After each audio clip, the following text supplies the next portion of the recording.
Now, you'll probably find that a lot of people have got bare patches in their lawns after the wet winter and they want to get the grass growing again. You might have a tree over the top of you, which is creating a bit of shade. So that's been one of the reasons why the grass doesn't grow so well. Preparing the ground for grass seeding, good springtime rake. Even this old thing, it's got a couple of teeth missing, but it doesn't really matter.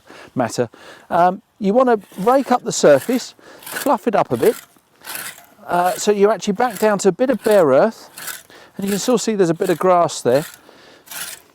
And you need a good quality grass seed, and seed that's not years old, because grass seed does get to a stage where it doesn't germinate well after a couple of years. So start off with some fresh grass seed. The grass seed, I must admit, I tend to go for these days is Tough Grass. And Tough Grass by Johnson's is also a deeper rooting grass. It's more drought tolerant. So the roots go down deeper. It'll survive better in the dry, hot summers. It grows better also in a little bit of shade. And another great bit of breeding that's been done, it's a dwarf perennial ryegrass. So it's tough, and it'll also put up with dog pea, which is a major advance. I've got a little border terrier called Daisy. I call her a little border terrierist. And she does tend to leave little bits of brown on the grass where she's had a pee. But using the Tough Grass, it really does make a difference. It goes a bit yellow, but it regrows and comes back in. So, handful to the square yard of grass seed, and you sprinkle it. Let it come through your fingers a bit, just a bit like that.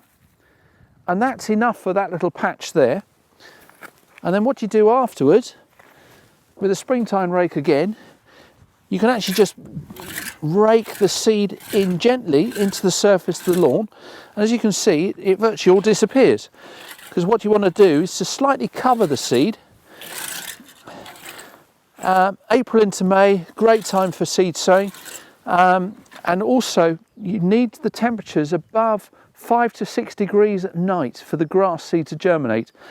If we don't get any rain within a few days, you'll need to water this in and then keep it moist but not saturated. So you're better off giving it a good soak with a sprinkler or your hose. Don't flood it, but give it a nice spray of water over the surface so it's nice and moist, and do it every few days. You don't have to do it every night. And then within literally a matter of a week, the grass seed will start to germinate. Hope that helps.